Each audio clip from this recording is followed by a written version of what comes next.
एक बार गोनू झा घर का सामान खरीदने बाजार गए। बाजार में उन्हें शाम हो गई और जब वह लौटने को हुए तो तेज बारिश आ गई। अब घर लौटना मुश्किल था। गोनू झा ने नगर में ही धर्मशाला में ठहरने का विचार किया। वह धर्मशाला में जा पहुंचे और भोजन किया। वहीं उनकी मुलाकात दो और लोगों से हुई। उनके नाम लग्गू और भग्गू थे। दोनों ही अधेड़ थे। भोजन के बाद वार्तालाप शुरू हुआ। भाई मुसाफिर, लग्गू ने कहा, अपनी तो उम्र गुजर गई पर कभी चैन न मिला। रोज का कमाना है और रोज का खाना है। अपना भी तो यही हाल है। भग्गू ने भी कहा, तुम्हारे साथ रहकर। भाई, गोनू झा ने पूछा, क्या काम करते हैं आप दोनों? हम क्या बताएं भाई, कहीं कोई नौकरी तो हम करते नहीं। भगवान ने थोड़ी बुद्धि दे दी है तो उसी के सहार गुजारा कर लेते हैं। फिर भी कोई काम तो करते होंगे। किसी को न बताओ तो बताएं। मैं क्यों बताने लगा? तो सुनो, हम दोनों ठग हैं। ठगी एक कला है। हम कलाकार हैं। यह तो अच्छा काम नहीं है भाई। अच्छा या बुरा क्या, काम तो काम है। भाई, किसी दिन पकड़े गए तो दंड मिलेगा। यही तो खूबी है हमारी कि हम कभी पकड़े नहीं जाते।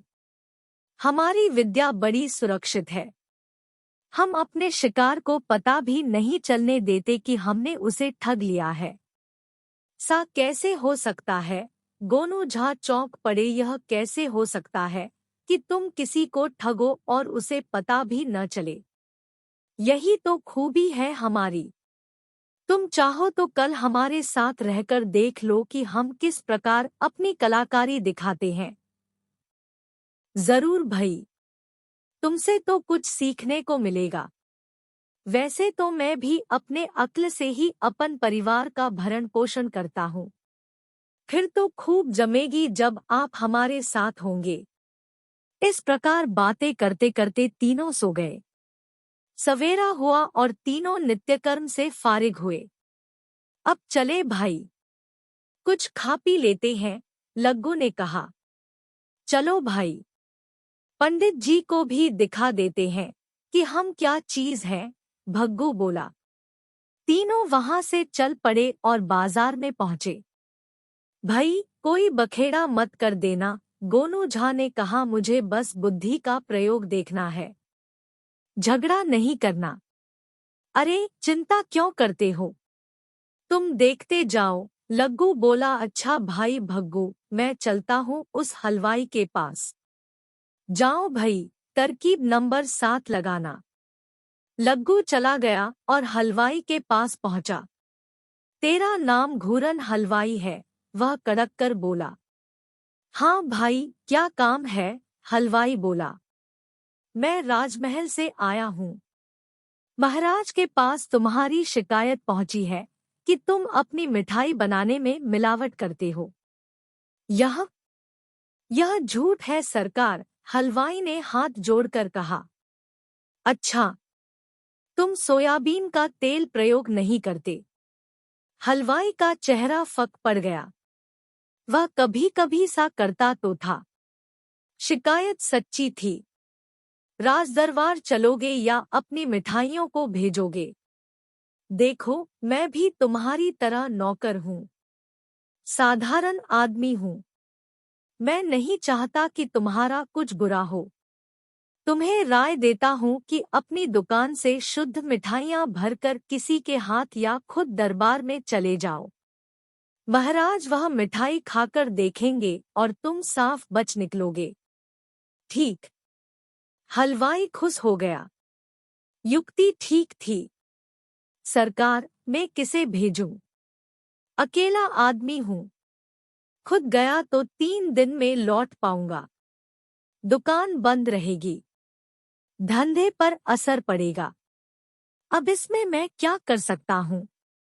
सरकार, आप तो उधर जा ही रहे हैं, हलवाई खुशामद करके बोला, मुझ गरीब पर दया कीजिए, मैं कुछ मिठाई बांध देता हूँ, आप ही लेकर चले जाएं। थोड़ा कष्ट तो होगा। भाई मैं क्या बताऊं, मेरा काम तो सूचना देना है, जो मैंने दे दी। अब तो सैनिक आएंगे, लग्गू कड़कदार बोला। सरकार, आपको मेरी दुआ मिलेगी। ठीक है, जल्दी बांध दो। याद रहे, मिठाई में मिलावट निकली तो फिर मैं कुछ नहीं कर पाऊंगा। बिल्कुल सरकार, मिठाई तो मैं अव्वल नंबर दूंगा। हलवाई ने तत्काल 3-4 सेर मिठाई बांधकर बंटी को थमाई। फिर बंटी को धन्यवाद भी दिया, जिसने बिना किसी लोभ के उसका पैसा और समय बचा दिया था। बंटी मिठाई लेकर अपने साथी और गोनू झा के पास आया। चलो भई, कहीं बैठकर मिठाई खाते हैं, बंटी हंसकर बोला। तुमने उस हलवाई को भय दिखाकर ठगा है, इसमें बुद्धि का प्रयोग कहाँ हुआ? गोनू झा ने कहा। भई, भय भी तो बुद्धि से ही पैदा किया। फिर तीनों ने एक जगह बैठकर वह मिठाई खाई। अब भग्गू की बारी है, लग्गू ने कहा, जा भई और इतनी ही मिठाई और लेकर आ। तरीका नंबर 11 तेरे लिए ठीक रहेगा। बबली भी गया और आधा घंटे बाद लौटा तो वह भी उतनी ही मिठाई लेकर लौटा। फिर मिठाई खाई जाने लगी। तुमने क्या किया जिससे मिठाई मिली? गोनू झा ने पूछा। मैंने वह कपड़ा कीचड़ में सानकर उस हलवाई को दिखाया कि दरबार में भेजी उसकी मिठाई कीचड़ में गिर गई है। उसने कपड़ा पहचाना और दोबारा मिठाई नए कपड़े में बांध दी और मैं ले आया। उसने पूछा नहीं कि वह आदमी कहाँ है जो पहले आया था। पूछा। मैंने कहा कि उसे ठोकर लगी तभी तो कीचड़ में गिरा। पैर में मोच आई है तब मुझे यह कपड़ा देकर भेजा।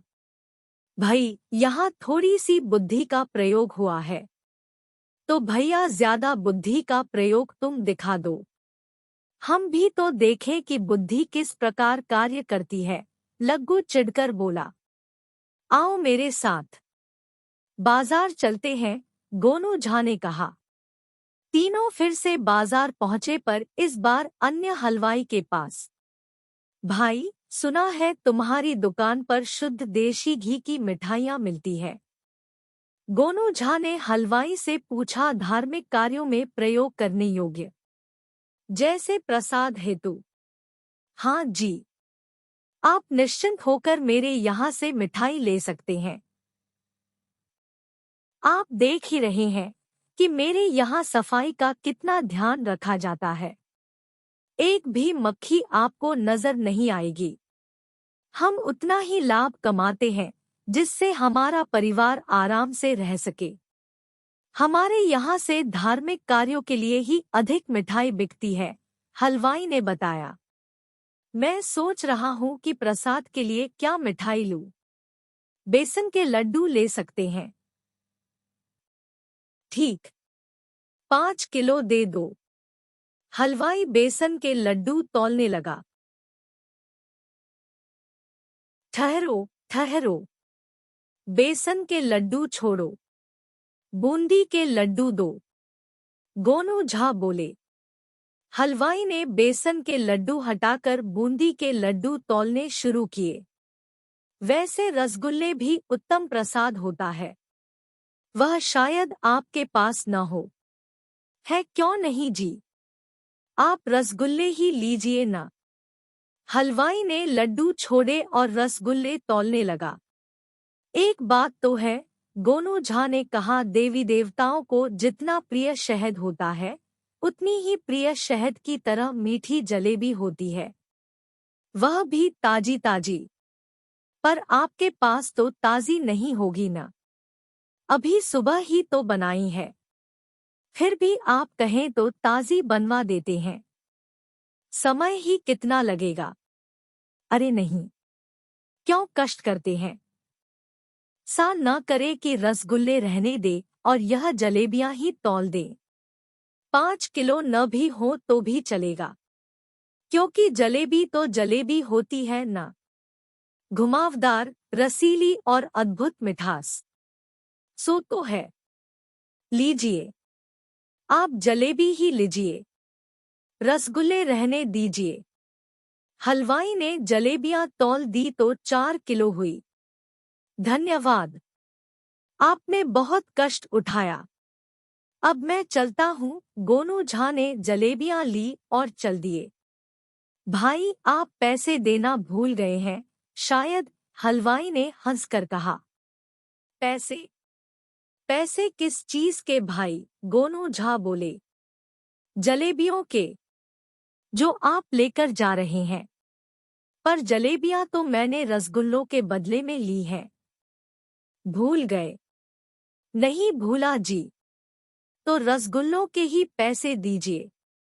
आप फिर भूल रहे हैं। रसगुल्ले बूंदी के लड्डू के बदले में थे ना। यह भी ठीक है। हलवाई अपना सिर खुजलाने लगा। और बूंदी के लड्डू आपने बेसन के लड्डू के बदले लिए। मैं ही गलती कर रहा हूँ। मुझे ही बेसन के लड्डू के पैसे मांगने चाहिए थे। वही तो मैं कह रहा हूँ, गोनू झा ने कहा। चलिए, गलती के लिए क्षमा चाहता हूँ। आप बेसन के लड्डू के पैसे दीजिए, हलवाई नरम स्वर में बोला। आप भी कमाल करते हैं। मैंने बेसन के लड्डू लिए ही कहाँ है। वो आपके सामने जो के त्यों तौले हुए रखे हैं। उनके पैसे क्यों? यह भी ठीक है। हलवाई ने बेसन के लड्डू सामने रखे देखे। जो चीज आपने ली ही नहीं, उसकी कीमत क्यों देने लगे? मुझसे ही कहीं भूल हो रही है। आप जाइए। धन्यवाद। गोनू झा जलेबी लेकर चल पड़े। लग्गू और भग्गू उनके साथ थे। उन्हें मानना पड़ा कि बुद्धि से किया कार्य अद्भुत होता है। वे हैरान भी थे कि गोनू झा ने किस प्रकार वाकजाल में हलवाई को फंसा दिया था। तीनों शहर से बाहर एक पेड़ के नीचे बैठ गए। मान गए गुरु, तुमने कमाल कर दिया। अब जलेबी खिलाओ, लग्गू बोला। गोनू झा ने सेर भर जलेबी निकालकर रख दी। तीनों ने खाई। अब जरा आराम कर लेते हैं, थक गए हैं। पेट भी बहुत भर गया है। अब बाकी जलेबियां आराम के बाद खाएंगे। गोनू झा बोले। बिल्कुल ठीक। धूप भी तो हो रही है। पेड़ की शीतल छाया है और कैसी लुभावनी हवा चल रही है। अच्छी नींद आएगी। बबली ने अपने पेट पर हाथ फिराया और लेट गया। गोनू झा भी लेट गए और बंटी भी। शीघ्र ही तीनों की आंखें बंद हो गई। हवा ही इतनी अच्छी बह रही थी। परंतु भैया गोनू झा नहीं सो रहे थे। वह थोड़ी देर बाद उठ बैठे। उन्होंने लग्गू और भग्गू को सोते हुए देखा तो जलेबियां खाना शुरू कर दिया।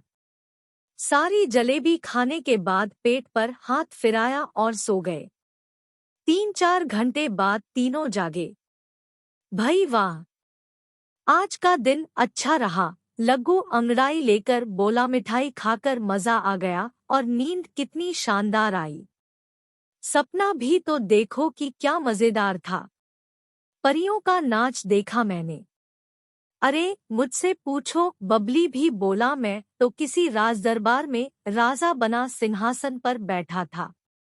सब लोग मेरी जय जयकार कर रहे थे। आँख खुलते ही सब गायब हो गया।